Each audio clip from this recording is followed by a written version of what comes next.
정말 말도 안 되는 소식입니다. 최근 김정일이 죽기 전 마지막으로 남긴 유언이 공개되면서 북한이 패닉에 빠졌다고 합니다. 충격적인 건 유언 직후 김정은의 행보였는데요. 국정원은 이 사실을 접한 직후 국가 비상사태에 돌입했을 정도라고 합니다. 대체 유언의 내용이 무엇인지 뉴스에서도 알려주지 않은 오늘의 사연 바로 시작합니다.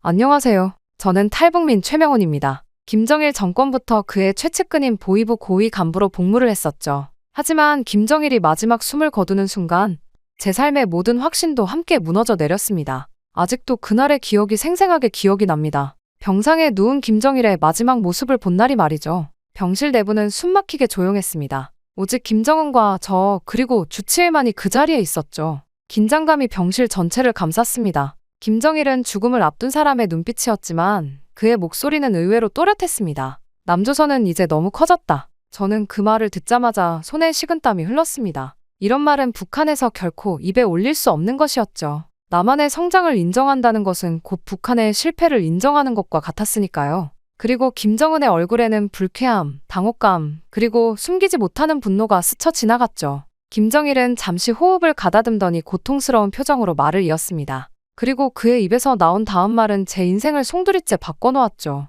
우리가 먼저 통일을 준비해야 한다. 순간 제 머릿속이 하얘졌습니다. 제 두 귀를 의심했어요. 통일이라고? 평생적으로 교육받은 남한과의 통일을. 북한의 모든 이념과 교육은 남한을 타도해야 할 대상으로 규정해왔습니다. 그런데 김정일이 직접 통일을 언급한 것입니다. 김정일의 눈빛이 점점 흐려졌습니다. 그는 마지막 힘을 모아 김정은을 바라봤어요. 너희를 믿는다. 김정은의 얼굴에서 모든 감정이 사라졌습니다. 그는 기계적으로 고개를 끄덕였지만 눈에는 이미 다른 생각이 가득했습니다. 저는 그 순간 본능적으로 느꼈어요. 김정은은 아버지의 유언을 따르지 않을 것이라고요. 김정일의 호흡이 점점 가빠졌습니다. 주치의가 다가와 맥박을 확인했지만 이미 늦었다는 표정이었죠. 김정일의 마지막 숨이 병실에 퍼졌습니다. 주치의는 시계를 확인하고 묵묵히 사망 시각을 기록했어요. 저는 그 자리에 얼어붙은 채로 서 있었습니다. 내가 방금 무엇을 들은 것인지, 그것이 어떤 의미인지 머릿속이 혼란스러웠어요. 북한의 절대 권력자가 죽는 순간까지 생각한 것은 통일이었습니다.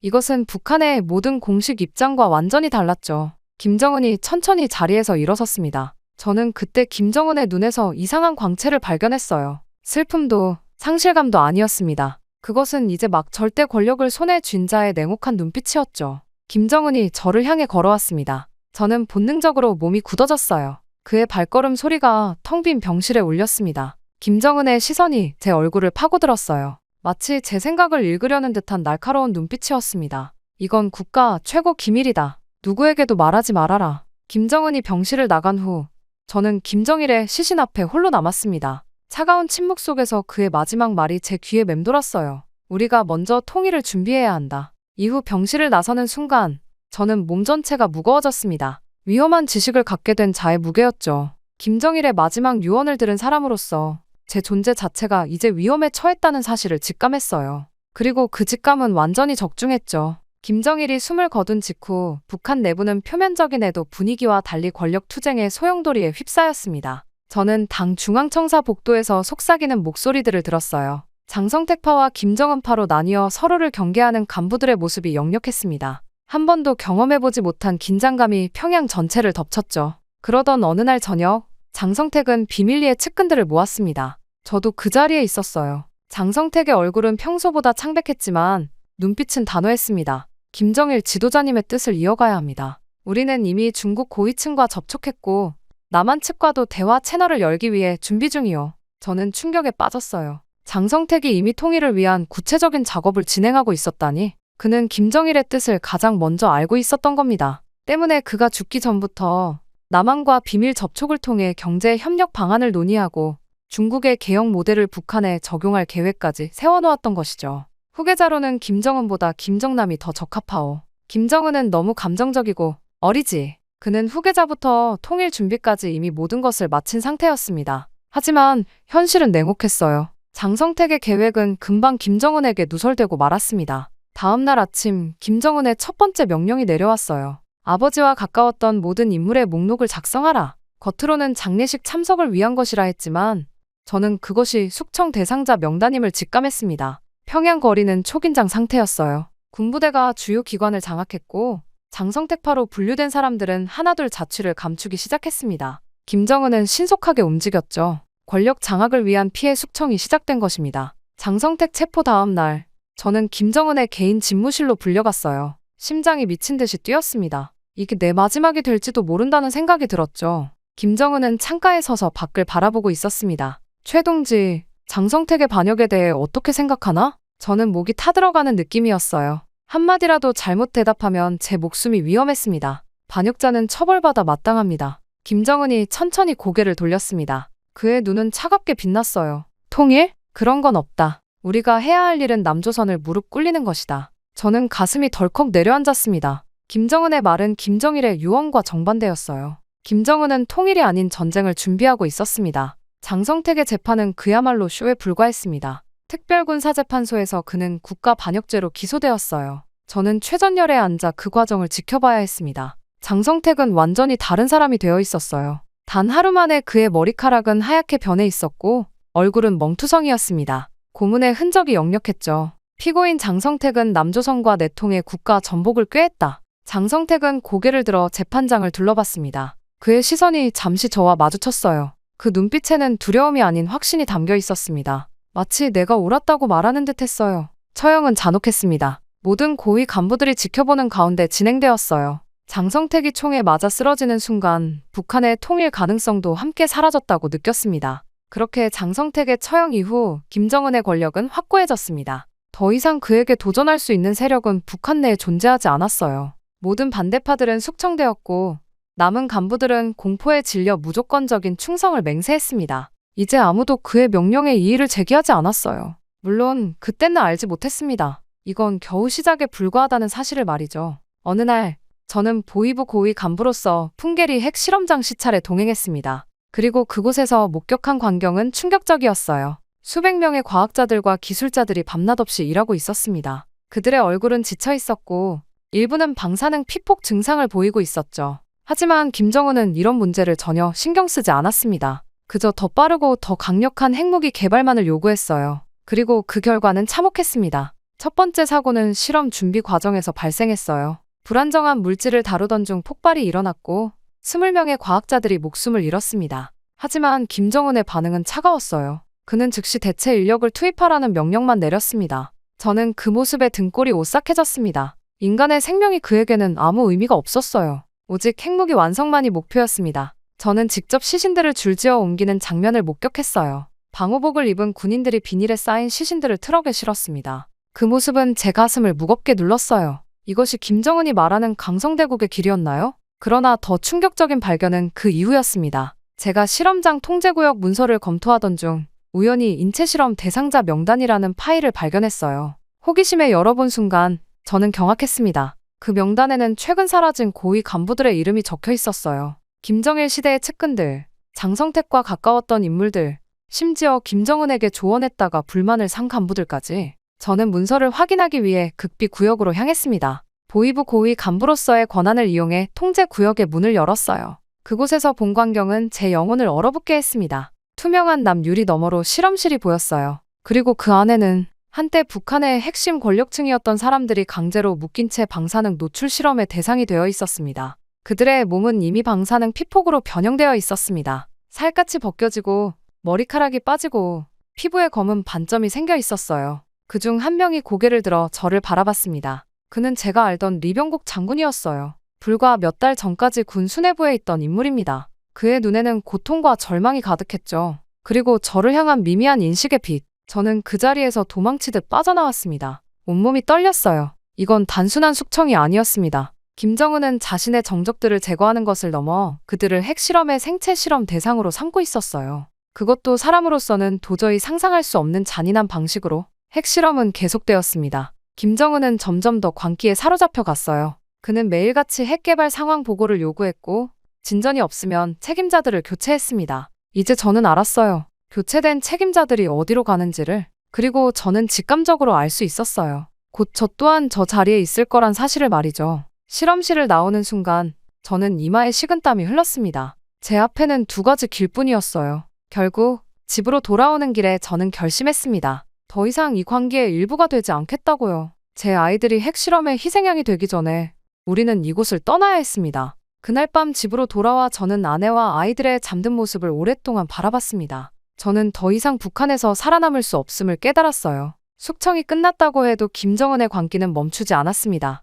핵실험은 계속 강행되고 실험 대상자 명단은 점점 확대되고 있었죠. 제 이름도 이미 그 명단에 올라 있었고 언제 실행될지는 시간 문제였습니다. 이튿날 아침 저는 용기를 내어 아내에게 말했어요. 우리 떠나야 해. 제 말에 아내의 얼굴에서 핏기가 싹 가셨습니다. 탈북이라는 단어는 입에 올리지 않았지만 그녀는 제 의도를 정확히 알아챘어요. 북한에서 그 단어는 곧 사형을 의미했으니까요. 아내는 한동안 말없이 제 눈만 바라봤습니다. 그녀의 눈에는 공포와 혼란이 가득했지만 동시에 저와 같은 깨달음도 있었어요. 어떻게 해야 합니까? 그녀의 목소리는 떨리고 있었습니다. 저는 사실 오랫동안 이 순간을 준비해왔어요. 김정일이 죽고 김정은이 권력을 잡은 순간부터 저는 언젠가 이런 날이 올 것이라고 예감했습니다. 그래서 보위부 고위 간부로서 가지고 있던 네트워크를 조용히 구축해왔죠. 저는 아내에게 계획을 설명했습니다. 먼저 국경을 넘기 위한 밀수업자와 접촉해야 했어요. 제 직위를 이용해 중국 국경 경비대와 비밀 접촉 채널을 확보해 놓은 상태였습니다.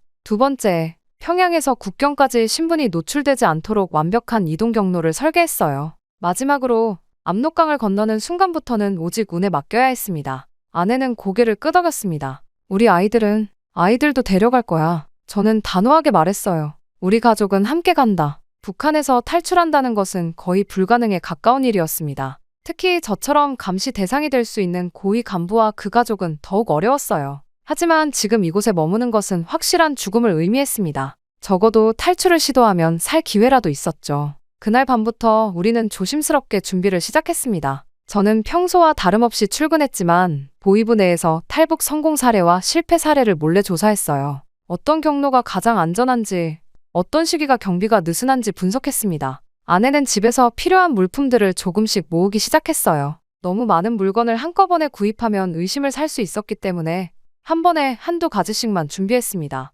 따뜻한 옷, 비상식량, 간단한 약품들, 모든 준비는 극도로 비밀스럽게 이루어졌어요. 가장 어려운 부분은 아이들에게 어떻게 설명할 것인가 하는 문제였습니다. 10살 아들과 8살 딸은 아직 상황을 이해하기에는 너무 어렵고 그들에게 진실을 말하기에는 위험했어요. 아이들이 학교에서 실수로 말할 수도 있었으니까요. 우리는 가족 여행을 간다고 설명하기로 했습니다. 밤마다 저는 지도를 펼쳐놓고 탈출 경로를 연구했어요. 평양에서 북중 국경까지의 길은 험난했습니다. 수많은 검문소와 감시 시스템을 통과해야 했죠. 하지만 보위부 간부로서 저는 검문소 위치와 교대 시간, 감시 카메라, 사각지대까지 모두 알고 있었어요. 2주 후 드디어 모든 준비가 끝났습니다. 우리는 죽음을 각오하고 움직이기로 했어요. 탈출 날짜는 다가오는 김정은의 지방 순시대로 정했습니다. 그때가 경계가 가장 느슨해질 때였으니까요. 드디어 탈출 날이 왔습니다. 새벽 4시, 아직 어둠이 채 가시지 않은 시간에 저는 가족을 깨웠어요. 아이들은 졸린 눈을 비비며 일어났지만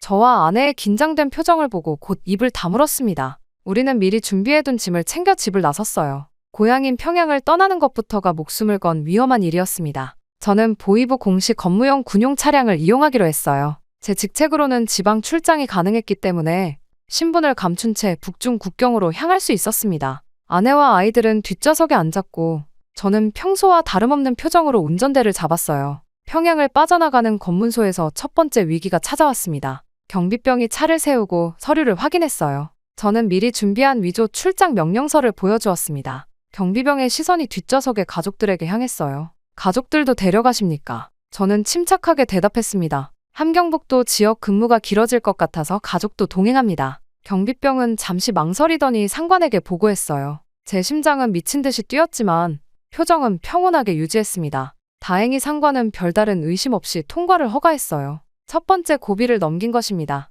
북쪽으로 향하는 길은 험난했습니다. 총 3번의 관문을 더 통과해야 했어요. 매번 저는 보위부 신분증을 보여주며 위압적인 태도로 임했습니다. 아직은 제 권한이 통하는 구간이었기에 무사히 통과할 수 있었죠. 하지만 압록강에 가까워질수록 긴장감은 높아졌어요. 제 권한도 언젠가는 의심받을 테니까요. 12시간의 운전 끝에 우리는 마침내 국경 인근 마을에 도착했습니다. 이곳에서부터는 더 이상 차량을 이용할 수 없었어요. 우리는 미리 약속된 장소에 차를 버리고 도보로 이동했습니다. 밤이 되자 미리 연락해둔 밀수업자가 나타났어요. 최 과장님이십니까? 그는 조심스럽게 물었습니다. 그렇소. 저는 짧게 대답했어요. 밀수업자는 우리를 어두운 숲속 길로 안내했습니다. 2시간 이상 걸어 마침내 압록강 근처에 도착했어요. 그곳에서 또 다른 브로커가 우리를 기다리고 있었습니다. 그는 중국인이었고 북한 경비대의 순찰 시간을 정확히 알고 있었어요. 10분 후에 강을 건너야 합니다. 경비대가 순찰을 돌기 전까지 저는 아내와 아이들의 손을 꼭 잡았습니다. 이제 돌이킬 수 없는 순간이었어요. 강을 건너면 우리는 공식적으로 조국을 배반한 반역자가 됩니다. 하지만 뒤로 갈 수도 없었죠. 우리는 서로를 바라보며 고개를 끄덕였어요. 브로커의 신호에 따라 우리는 조용히 강으로 나섰습니다. 1월의 압록강은 살얼음이 떠 있었어요. 너무 춥고 물살도 거셌습니다. 아이들은 두려움에 떨었지만 소리내어 울지는 않았어요. 이미 그들도 상황의 심각성을 직감한 듯 했습니다. 우리가 강이 중간쯤 왔을 때 뒤에서 갑자기 손전등 불빛이 번쩍였어요. 거기 멈춰! 북한 경비대의 외침이 어둠을 가르며 들려왔습니다. 저는 본능적으로 아내와 아이들을 끌어안고 더 빨리 건너기 시작했어요. 뒤에서는 총성이 울렸습니다. 물 위로 총알이 튀는 소리가 들려왔어요. 빨리, 빨리. 저는 아이들을 등에 업고 아내의 손을 잡아 끌었습니다. 살얼음이 깔린 강 위를 필사적으로 뛰면서 저는 이것이 우리의 마지막일지도 모른다고 생각했어요. 하지만 그 순간에도 제 마음은 이상하게 평온했습니다. 어떤 결과가 오더라도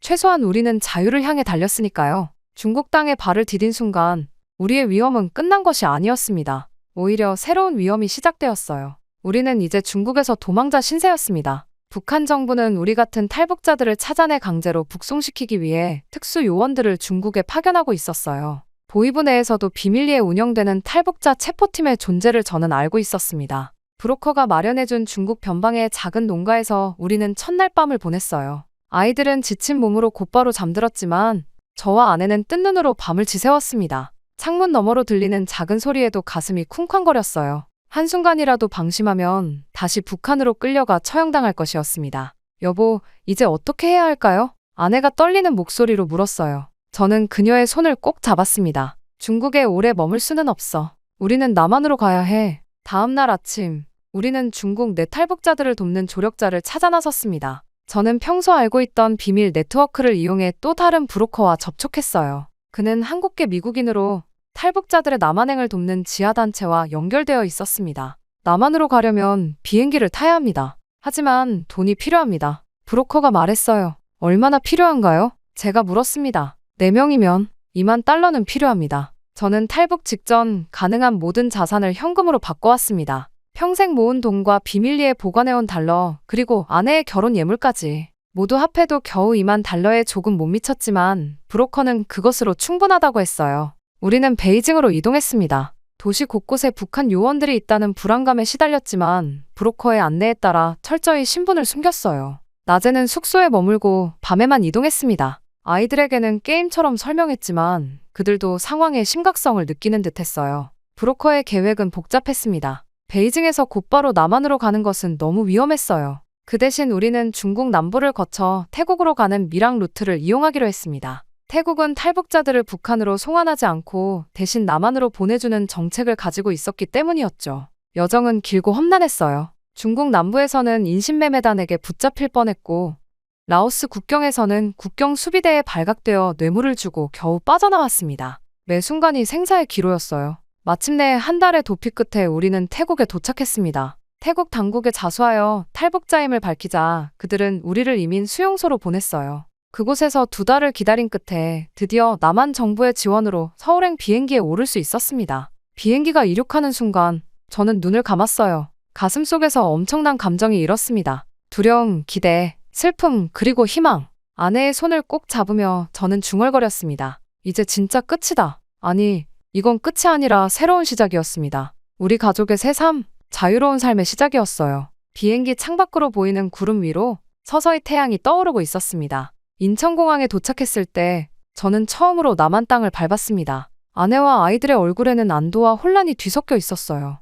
공항에는 이미 국정원 요원들이 우리를 기다리고 있었습니다. 그들은 공손하게 인사한 후 우리를 검은색 승합차로 안내했어요. 최 선생님, 환영합니다. 여기서부터는 저희가 도와드리겠습니다. 우리는 국정원의 특별조사실로 인계되었습니다. 가족들은 별도의 공간에서 휴식을 취하게 해주었고 저는 조사실로 안내되었어요. 방 안에는 녹음기와 컴퓨터가 준비되어 있었습니다. 당신의 직책은 무엇이었습니까? 조사관이 첫 질문을 던졌어요. 저는 망설임 없이 대답했습니다. 조선인민군 보위부 고위 간부였습니다. 군부 내 동향 감시가 주 임무였어요. 북한에서 왜 탈출했습니까? 김정일의 마지막 유언을 들었기 때문입니다. 그는 통일을 원했지만 김정은은 그 뜻을 거스르고 핵개발과 독재를 강화했어요. 나중에는 제가 실험 대상자 명단에 올라 있다는 것을 알게 되었습니다. 조사관은 제 말에 관심을 보이며 계속 질문했어요. 북한 내부의 주요 군사 정보는 무엇입니까? 저는 알고 있는 모든 것을 솔직히 말했습니다. 북한의 핵개발 현황, 군부의 동향, 김정은의 통치 방식, 심지어 인체 실험에 대한 정보까지. 저는 더 이상 북한의 사람이 아니었으니까요. 이제 제 조국은 대한민국이었습니다. 조사는 일주일 동안 계속되었어요. 매일 아침부터 저녁까지 저는 북한에 대한 모든 정보를 제공했습니다. 가끔은 고통스러운 기억들이 떠올라 괴로웠지만 이것이 제가 새 삶을 시작하기 위해 거쳐야 할 과정임을 알았어요. 조사가 끝난 후 우리 가족은 하나원으로 이동했습니다. 하나원은 북한 이탈 주민 정착 지원 사무소로 탈북자들이 남한 사회에 적응할 수 있도록 돕는 기관이었어요. 그곳에서 우리는 12주 동안 머물며 남한 생활에 필요한 기초 지식을 배웠습니다. 가장 먼저 저희가 받은 것은 한국어 교육이었어요. 북한과 남한의 언어가 같은 한국어라고 생각했지만 실제로는 너무나 달랐습니다. 영어 단어들이 섞인 남한의 일상 언어는 저희에게 새로운 외국어처럼 느껴졌어요. 컴퓨터, 인터넷, 스마트폰 같은 단어들은 처음 들어보는 것이었죠. 다음으로 직업 교육과 정착 지원 상담이 이어졌습니다. 자본주의 경제 시스템, 취업 준비, 면접 방법, 은행 계좌 개설과 같은 기본적인 생활 정보를 배웠어요. 북한에서의 제 지위는 이곳에서 아무런 의미가 없었기에 저는 새로운 직업을 찾아야 했습니다. 또한 심리 상담도 중요한 부분이었어요. 저와 가족들은 탈북 과정에서 심각한 트라우마를 겪었습니다. 특히 아이들은 밤마다 악몽을 꾸곤 했어요. 하나원의 상담사들은 우리가 그 고통을 극복할 수 있도록 인내심을 갖고 도와주었습니다. 하나원에서의 생활은 때로는 힘들었지만 매일이 새로운 발견의 연속이었어요. 처음 컴퓨터를 사용했을 때 인터넷으로 세계 뉴스를 자유롭게 볼 수 있다는 사실에 저는 밤새 잠을 이루지 못했습니다. 북한에서는 상상도 할 수 없었던 정보의 바다가 눈앞에 펼쳐진 것이었죠. 하나원 생활 중 가장 기억에 남는 날은 서울 시내 견학을 갔을 때였어요. 높이 솟은 빌딩들, 화려한 네온사인, 자유롭게 오가는 사람들, 모든 것이 신기했습니다. 그날 밤 하나원으로 돌아와 침대에 누워 저는 중얼거렸어요. 이제 정말 자유다. 그 순간만큼은 모든 고통과 위험이 같이 있었다고 느꼈습니다. 우리 가족은 비로소 진정한 자유를 맛보고 있었으니까요. 하나원에서의 교육을 마친 후 저희 가족은 서울 북부의 작은 아파트에 정착했습니다. 정부에서 제공하는 정착금과 주거 지원으로 새 삶을 시작하게 된 것이죠. 처음 아파트에 들어섰을 때 우리 모두 말을 잃었어요. 북한에서는 상상도 못했던 시설들이 갖춰져 있었습니다. 온수가 나오는 수도, 24시간 공급되는 전기, 가스레인지, 모든 것이 낯설고 신기했죠. 우리 가족은 처음에는 적응하기 힘들었습니다. 지하철을 타는 법부터 시작해서 휴대폰 사용법, 은행 이용하는 방법까지 모든 것을 새로 배워야 했어요. 하지만 시간이 지나면서 조금씩 남한에서의 생활에 익숙해져 갔습니다. 가장 놀라운 변화는 아이들에게서 나타났어요. 아들은 학교에 다니기 시작하면서 빠르게 남한 생활에 적응했습니다. 처음에는 북한 억양 때문에 친구들의 놀림을 받기도 했지만 금세 친구들을 사귀었어요. 특히 스마트폰 사용법을 배우고 나서는 눈을 반짝이며 매일 새로운 앱을 발견했다고 자랑했습니다. 아빠, 여기선 인터넷으로 세계 모든 정보를 볼 수 있어요. 북한에서 배운 것과 완전히 달라요. 딸은 더 단순한 것들에 행복해했어요. 처음으로 아이스크림을 먹었을 때의 환한 표정은 지금도 잊을 수 없습니다. 북한에서는 특권층이 아니면 맛볼 수 없는 사치품이었는데 여기서는 길거리 어디서나 살 수 있다는 사실에 딸은 계속 놀라워했죠. 무엇보다 아이들은 한국에서 처음으로 마음껏 놀 수 있는 자유를 경험했습니다. 공원에서 마음껏 뛰어놀고 큰 소리로 웃으며 자유롭게 자신을 표현할 수 있다는 것. 그것이 아이들에게는 가장 큰 선물이었어요. 아내의 변화도 놀라웠습니다. 시장에서 처음으로 자신이 직접 물건을 골라 살 때 그녀의 눈에 눈물이 고였어요. 북한에서는 국가가 정해준 것만 살 수 있었고 그마저도 부족했는데 여기서는 자신이 원하는 것을 마음대로 선택할 수 있다는 사실이 그녀에게는 큰 감격이었습니다. 여보, 여기서는 내가 정말 나로 살 수 있어요. 그녀가 어느 날 말했습니다. 저 역시 매일 새로운 자유를 경험했어요. 길을 걷다가 자유롭게 정치 이야기를 나누는 사람들을 보았고 TV에서 대통령을 비판하는 뉴스를 봤습니다. 특히 뉴스에서 김정은을 비판하는 장면을 보았을 때는 정말 충격을 받았어요. 이런 말을 해도 감옥에 가지 않는다고 저는 탄식했습니다. 그리고 웃었어요. 자유롭게 말할 수 있다는 것이 얼마나 값진 것인지 이제야 깨달았기 때문입니다. 새 직장도 구했습니다. 북한 관련 연구소에서 자문 역할을 맡게 되었어요. 제가 가진 북한에 대한 지식이 이곳에서는 귀중한 자산이 되었습니다. 처음으로 제 지식을 자유롭게 나눌 수 있다는 사실이 기뻤어요. 그날 밤 침대에 누워 김정일의 마지막 유언을 떠올렸습니다. 우리가 먼저 통일을 준비해야 한다. 저는 속으로 대답했어요. 이제 제가 그 일을 하겠습니다. 북한의 실상을 알리고 두 나라의 통일을 위해 작은 힘이나마 보탤 수 있다면 그것이 제가 할 수 있는 일이라고 생각했습니다. 제 경험이 남북한의 이해를 돕고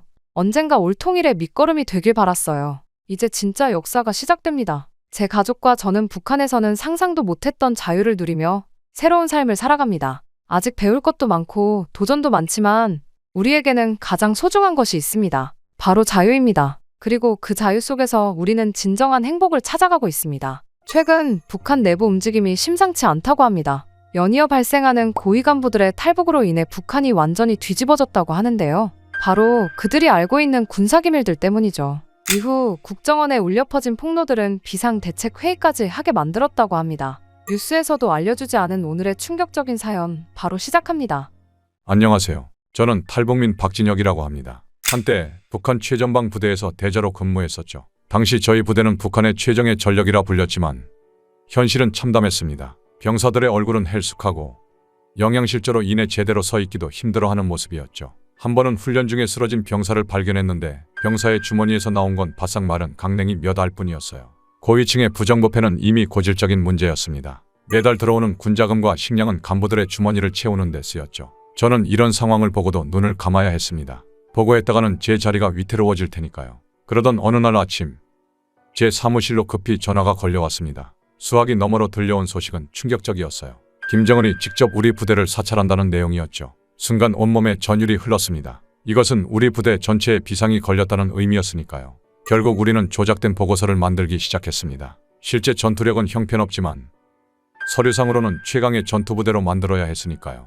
물론 그때는 알지 못했습니다. 곧 제 인생을 뒤흔들 일이 일어날 거란 사실을 말이죠. 사찰 당일 새벽부터 부대는 긴장감에 휩싸였습니다. 그때 멀리서 웅장한 엔진 소리가 들려왔어요. 최신형 외국 차량이 서서히 모습을 드러냈고 그 안에는 김정은과 김주애가 타고 있었습니다. 차량이 멈추자 온 부대가 숨을 죽였어요. 김정은이 차에서 내리는 순간 저는 등줄기에 식은땀이 흐르는 것을 느꼈습니다. 검은색 인민복을 입은 김정은의 모습은 위압적이었죠. 그의 뒤를 따르는 김주애 또한 차갑고 날카로운 눈빛을 지니고 있었어요. 우리는 완벽한 훈련을 보여주기 위해 모든 준비를 마친 상태였습니다. 그러나 지난 며칠간의 혹독한 훈련으로 병사들은 이미 한계에 다다른 상태였어요. 열병식 형태로 늘어선 병사들의 얼굴은 하나같이 창백했고 다리는 후들거렸죠. 저는 그들의 모습을 보며 속으로 한숨을 내쉬었습니다. 김정은은 부대를 둘러보며 차가운 미소를 지었어요. 시작하지. 그의 한마디에 미리 준비된 훈련이 시작됐습니다. 첫 번째는 중대 단위 전투 기동 훈련이었죠. 완전 군장을 맨 병사들이 구령에 맞춰 움직이기 시작했어요.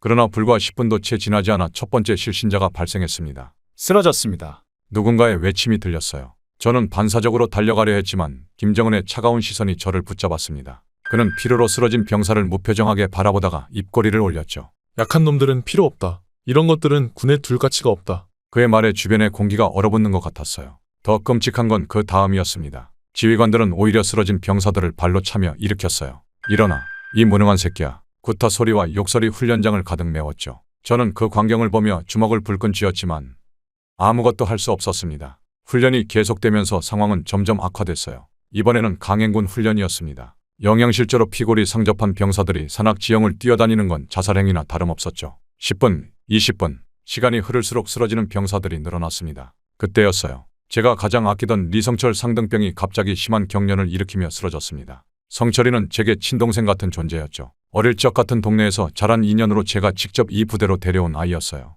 훈련소에서도 최우수 훈련병이었던 성철이가 쓰러지는 모습을 보는 순간 제 심장이 멎는 것 같았습니다. 저는 즉시 달려갔죠. 성철아, 정신 차려. 그의 차가운 손을 잡으며 맥박을 짚어보니 심장이 비정상적으로 뛰고 있었어요. 불과 며칠 전만 해도 웃으며 고향 이야기를 나누던 성철이었는데 응급처치를 하려는 순간 김정은의 날카로운 목소리가 들렸습니다. 누가 치료하라고 했나? 저는 그 자리에서 얼어붙었어요. 김정은이 천천히 다가왔죠. 무능한 놈들은 도태돼야 해. 그의 말이 끝나기도 전에 리성철 상등병의 숨이 멈췄습니다. 저는 그 자리에서 눈물을 참으며 거수경례를 했어요. 더 이상 아무것도 할 수 없었죠. 그날 밤 성철이의 시신은 가족에게 알리지도 못한 채 부대 뒷산에 안매장됐습니다. 어둠 속에서 삽질을 하는 내내 성철이와의 추억이 머릿속을 스쳐 지나갔어요. 훈련소에서 처음 만났을 때의 밝은 미소, 제가 힘들 때마다 몰래 갖다 주던 옥수수술, 지난 추석에 고향 이야기를 하며 함께 흘렸던 눈물까지. 저는 차가운 흙을 퍼담으며 끊임없이 사과했습니다. 미안하다. 성철아.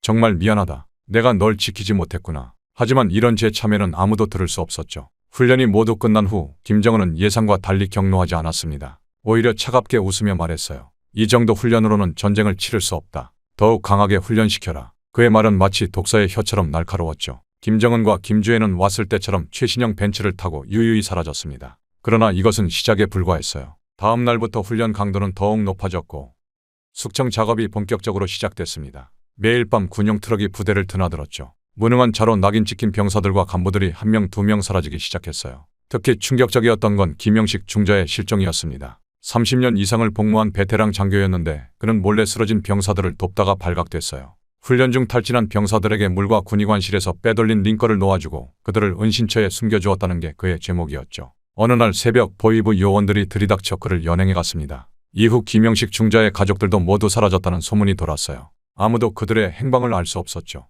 정치군관과 보위부 요원들이 부대를 장악하면서 공포는 일상이 됐어요. 그들은 24시간 우리를 감시했죠. 심지어 사석에서 나누는 대화까지 도청했다는 소문이 돌았습니다. 누구도 자유롭게 말을 하지 못했어요. 한마디 실수가 자신과 가족의 목숨을 앗아갈 수 있다는 걸 모두가 알았으니까요. 공포와 불신이 가득한 부대의 일상이 이어지는 가운데 저는 매일 밤 창밖을 바라보며 뒤숭숭한 마음을 달랠 수가 없었습니다. 정치군관과 보위부 요원들의 그림자가 짙게 들이온 부대에서 누구 하나 자유롭게 말을 하지 못했어요. 매일 누군가가 끌려가고 또 누군가가 사라졌죠. 그러던 어느 날 밤 문득 끔찍한 깨달음이 저를 덮쳤습니다. 나도 곧 저들처럼 될 수 있다. 특히 성철이의 죽음을 방관한 것이 제 발목을 잡을 거라는 생각이 들었어요. 지금까지는 체제에 충성한다는 명목하에 많은 것을 눈감아왔지만 이제는 달랐습니다. 제가 아끼던 부하를 죽음으로 몰아넣은 현실을 더 이상 받아들일 수 없었죠. 더구나 제 자리가 위태로워진다면 가족들도 안전하지 않을 거예요. 김영식 중자의 가족들처럼 한순간에 사라질 수도 있습니다.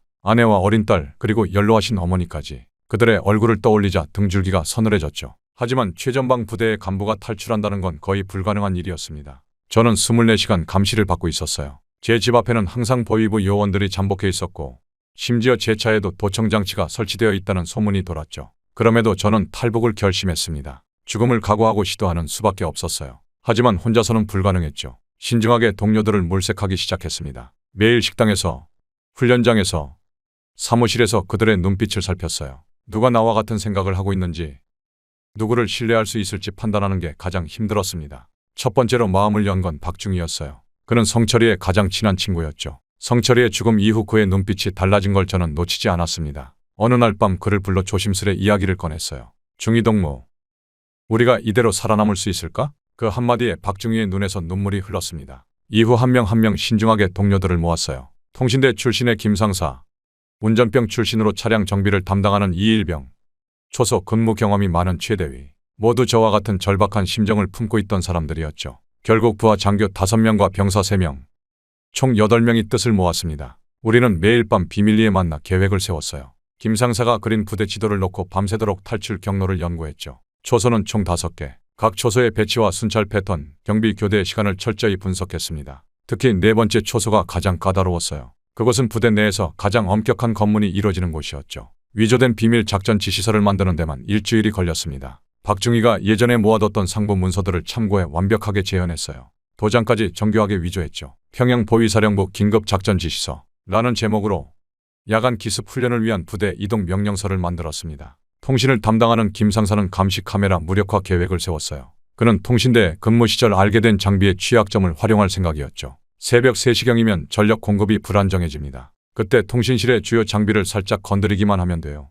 김상사의 말에 우리는 희망을 보았습니다. 차량 담당인 이일병은 군용 트럭을 개조하기 시작했어요. 연료통을 개조해 추가 기름을 숨겨두고 엔진도 특별히 정비했죠. 한 번에 달려야 합니다. 중간에 서면 끝이에요. 이일병의 말처럼 우리에겐 단 한 번의 기회밖에 없었습니다. 계획이 구체화될수록 긴장감도 높아졌어요. 매일 밤 누군가 잡혀가는 소리를 들으며 우리의 계획이 발각되지는 않을지 가슴을 졸였죠. 특히 김정은의 사찰 이후 부대 내 감시가 더욱 삼엄해져서 한시도 마음을 놓을 수 없었습니다. 탈출 날짜를 잡는 것도 쉽지 않았어요. 날씨, 달빛, 보위부의 감시 강도 등 모든 조건을 고려해야 했죠. 수차례 회의 끝에 다음 주 목요일로 날짜를 정했습니다. 기상 예보상 비가 올 예정이었고 그날은 상부 간부들의 회식이 예정되어 있어 감시가 다소 느슨해질 것으로 예상됐어요. 탈출 전날 밤 저는 혼자 사무실에 남았습니다. 서랍 깊숙이 보관해둔 가족 사진을 꺼내 바라보았어요. 아내와 딸이 행복하게 웃고 있는 모습에 눈시울이 붉어졌죠. 잠시만 기다려. 꼭 다시 만나자. 마지막으로 사진에 입을 맞추고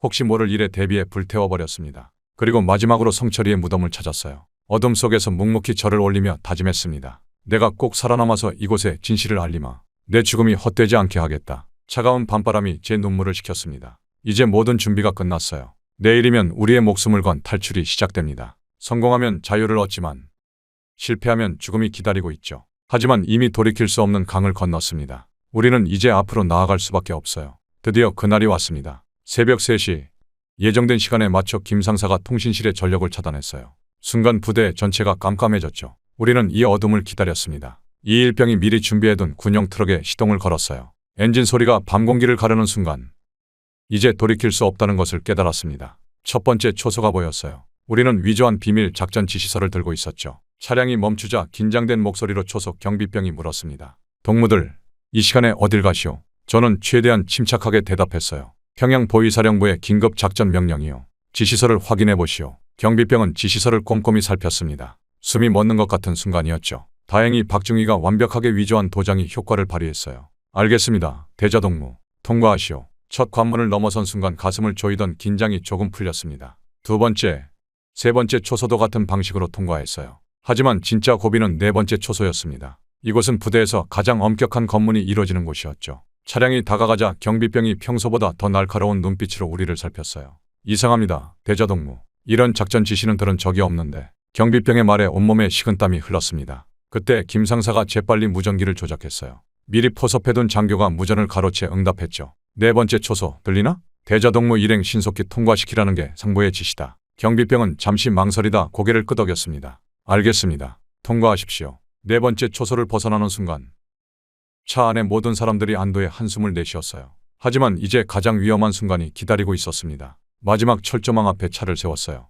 이제부터는 도보로 움직여야 했죠. 최대위가 준비해온 철조망 절단기를 꺼냈습니다. 밤비가 부슬부슬 내리는 가운데 우리는 조심스럽게 철조망을 자르기 시작했어요. 그때였습니다. 갑자기 순찰병의 발소리가 들려왔어요. 우리 모두는 그 자리에서 얼어붙었죠. 숨소리조차 내지 못한 채 발소리가 점점 가까워지는 것을 들었습니다. 여기서 들키면 모든 게 끝이다. 그런데 갑자기 어둠 속에서 한 마리의 들개가 튀어나왔어요. 야윈 들개는 순찰병들 주위를 맴돌며 짖어대기 시작했죠. 저 망할 놈의 개. 순찰병들은 들개를 쫓느라 정신이 없었습니다. 우리는 이 틈을 놓치지 않았어요. 최대위가 재빨리 철조망을 절단했고 우리는 한 명씩 그 좁은 틈을 빠져나갔습니다. 가시철조망이 군복을 찢고 살을 파고들었지만 아픔조차 느낄 겨를이 없었어요. 8명 모두가 철조망을 통과하는데 걸린 시간은 단 2분.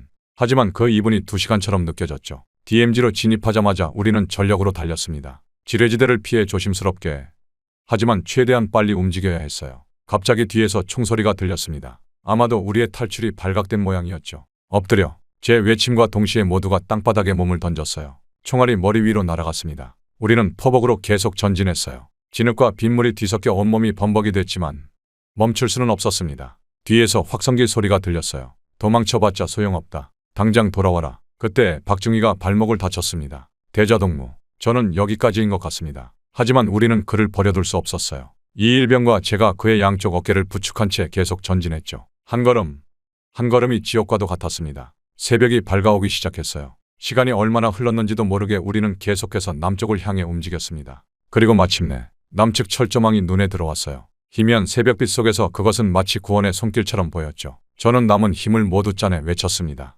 귀순하겠습니다. 저는 북한 최전방 부대에서 온 간부입니다. 목이 터져라 외쳤어요. 우리는 8명입니다. 도와주십시오. 잠시 정막이 흘렀지만 곧 남측에서 응답이 들려왔습니다. 움직이지 말고 그 자리에 있으십시오. 우리가 가겠습니다. 그 순간 저는 무릎이 녹는 것 같았어요. 8명 모두가 그 자리에 주저앉았죠. 누군가는 울음을 터뜨렸고 누군가는 웃음을 지었습니다. 드디어 우리는 자유를 향한 첫걸음을 내디딘 것입니다. 뒤를 돌아보니 먼동이 터오는 하늘 아래 북녘 땅이 희미하게 보였어요. 어둠 속에서 우리가 뛰어온 길을 바라보며 생각했습니다. 성철아, 이제 너의 이야기를, 그곳의 진실을 세상에 알릴 수 있겠구나. 먼동이 터오는 하늘 아래 북녘 땅을 바라보던 그 순간도 잠시 남한 군인들이 신속하게 우리를 안전한 곳으로 이동시켰습니다. 총 8명 모두 무사했어요. 박중희의 발목도 응급처치를 받았죠. 군인들은 우리에게 담요를 덮어주고 따뜻한 물을 건넸습니다. 그들의 눈빛에서 적이나 경계가 아닌 동포를 대하는 따뜻함이 느껴졌어요. 처음 타본 남한의 군용 헬기는 마치 다른 세상의 것 같았습니다. 깨끗하고 정비가 잘 된 기체, 숙련된 조종사들의 전문적인 모습까지 우리가 타던 낡은 장비들과는 비교도 할 수 없었죠. 헬기가 서울 상공을 지날 때 창밖으로 보이는 불빛 가득한 도시의 모습에 모두가 할 말을 잃었어요. 국정원에 도착하자마자 우리는 각자 다른 방으로 안내됐습니다. 처음에는 또 다른 신문이나 고문이 시작되는 건 아닐까 두려웠어요. 하지만 조사관들은 전혀 다른 태도였죠. 편하게 말씀해 주세요. 여기서는 아무도 선생님을 해치지 않습니다. 제가 처음 들어간 방은 놀라울 정도로 깨끗했습니다. 부드러운 소파, 따뜻한 조명, 그리고 깨끗한 물. 이런 환경에서의 조사는 처음이었어요. 조사관은 제 이야기를 진지하게 들어주었죠. 저는 북한군 내부의 부패상, 김정은의 사찰 이후 벌어진 무자비한 숙청, 그리고 성철이의 죽음까지 모든 것을 털어놓았습니다. 특히 김정은의 사찰 당시 상황을 자세히 설명했어요. 병사들은 영양실조 상태였고 제대로 된 장비도 없었습니다. 그런데도 무리한 훈련을 강요했죠. 쓰러진 병사를 치료조차 못하게 했어요. 제 증언을 들으며 조사관의 표정이 어두워졌습니다. 그런데 정작 저를 더 놀라게 한 것은 조사 과정에서 경험한 것들이었어요. 첫 식사 시간, 조사관이 건넨 도시락을 보고 깜짝 놀랐습니다. 반찬이 무려 5가지나 있었고 고기도 들어있었죠. 다 드시기 힘들면 남기셔도 됩니다. 이 말을 듣는 순간 저도 모르게 눈물이 났어요. 북한에서는 상상도 할 수 없는 일이었습니다. 음식을 남긴다는 것은 곧 처벌을 의미했죠. 하지만 여기서는 달랐어요. 처음으로 배가 부를 때까지 먹고 남은 음식을 보며 죄책감이 아닌 감사함을 느꼈습니다. 휴식 시간에는 TV를 볼 수 있었어요. 채널을 돌릴 때마다 새로운 세상이 펼쳐졌습니다. 뉴스에서는 정부를 비판하는 내용도 자유롭게 방송됐고 드라마에서는 다양한 삶의 모습을 보여줬죠. 북한에서는 오직 김정은을 찬양하는 내용만 방송됐는데 이런 자유로운 방송이 있다는 게 믿기지 않았어요. 가장 큰 충격은 인터넷이었습니다. 조사관이 스마트폰으로 검색하는 것을 보여줬는데 순간 눈을 의심했어요. 이게 정말 실시간으로 전 세계의 정보를 볼 수 있다는 건가요? 조사관의 긍정적인 대답에 저는 한동안 말을 잇지 못했습니다. 북한에서는 상상조차 할 수 없었던 정보의 바다가 눈앞에 펼쳐진 거죠. 궁금한 것을 마음대로 찾아볼 수 있다니 이것이야말로 진정한 자유구나 싶었어요. 한 번은 북한 인권을 검색해 보았는데 그 결과를 보며 가슴이 먹먹해졌습니다. 조사실 창문으로 보이는 서울의 야경은 마치 별들이 땅으로 내려온 것 같았어요. 밤이 되어도 꺼지지 않는 불빛들, 쉴 새 없이 움직이는 차들, 이곳의 모든 것이 신기했습니다. 북한에서는 밤이 되면 대부분의 지역이 칠흑같이 어두워졌는데 이곳은 달랐죠. 동료들과 재회했을 때 모두의 표정이 달라져 있었어요. 불과 며칠 만에 우리는 완전히 다른 사람이 된 것 같았습니다. 이 일병은 처음 맛본 치킨 맛에 감격해 울었다고 했고 김상사는 스마트폰 게임에 푹 빠졌다고 하더군요. 박중희는 도서관에서 마음대로 책을 볼 수 있다는 사실에 흥분을 감추지 못했습니다. 특히 기억에 남는 건 TV에서 우연히 본 북한 관련 다큐멘터리였어요. 객관적인 시각으로 북한의 실상을 다루는 것을 보며 이런 게 바로 언론의 자유구나 생각했습니다. 북한에서는 모든 것이 선전과 왜곡이었는데 이곳에서는 진실을 있는 그대로 보여주려 하더군요. 그동안 제가 얼마나 왜곡된 현실 속에서 살아왔는지 깨달았습니다. 북한의 실상을 다룬 다큐멘터리를 보며 깨달은 진실은 제가 하나원으로 이송되면서 더욱 선명해졌어요. 하나원은 저희 탈북민들이 남한 사회에 적응하기 위해 거치는 교육기관입니다. 처음 도착했을 때 저와 비슷한 처지의 많은 탈북민분들을 만났죠. 그분들의 눈빛에서 저와 같은 아픔과 희망을 발견할 수 있었습니다. 하나원에서의 일상은 새로운 도전의 연속이었어요. 컴퓨터 교육부터 시작하여 금융실무, 대중교통 이용법에 이르기까지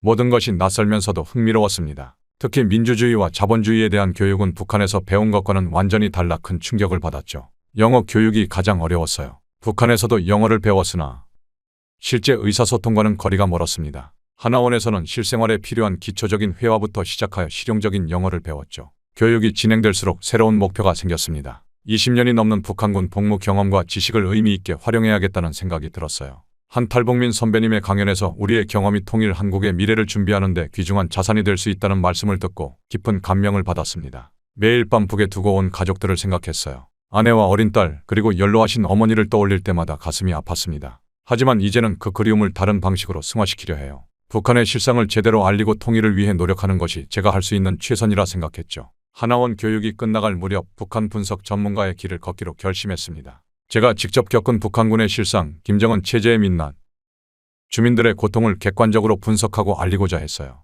특히 성철이와 같은 비극적인 죽음이 더 이상 반복되지 않도록 그곳의 참혹한 인권 실태를 세상에 알려야 했습니다. 하나원을 수료한 후 북한 관련 연구소에서 일하기 시작했어요. 처음에는 자료 정리와 번역부터 시작했지만 점차 북한군 전력 분석, 군사 용어 해석, 최신 동향 파악 등으로 업무가 확대되었죠. 제가 직접 경험한 김정은의 부대 사찰과 그 이후의 숙청 과정은 많은 전문가분들의 관심을 받았습니다. 연구소 생활에 적응하면서 더 많은 분들과 경험을 나누기 시작했어요. 대학 강연과 청소년 통일 교육 프로그램에 참여하며 이것이 제가 해야 할 일이라는 확신이 들었습니다. 북한에 남아있는 가족들 생각에 잠을 이루지 못하는 날도 있어요. 하지만 이제는 그 그리움이 절망으로 이어지지 않습니다. 통일이 되면 다시 만날 수 있다는 희망, 그리고 그날을 앞당기기 위해 제가 할 수 있는 일이 있다는 사실이 저를 지탱해주고 있죠. 탈북 청소년들을 위한 멘토링 프로그램에도 참여하고 있습니다. 그들이 새로운 미래를 꿈꿀 수 있도록 돕는 것, 그리고 북한의 실상을 알려 더 많은 이들이 자유를 찾을 수 있도록 하는 것이 제가 가야 할 길이에요.